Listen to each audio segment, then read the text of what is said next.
Come on, okay.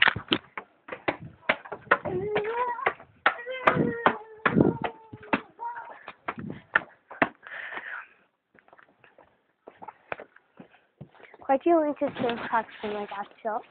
I'm really desperate and I haven't had any food. I don't have any. I'll pay you, I've got money. I've got like £5. No, it's not enough. They're well expensive. Cheyenne and Shanika got me out of basically 25 quid's worth. All I want is 10 euros and that's only £3.95. Plus like the other money for like doing it. I know, but I don't want to betray my dad though. So I'm not going to do it. Sorry.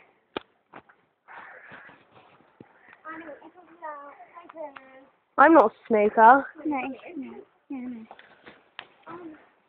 Okay. Let's go now.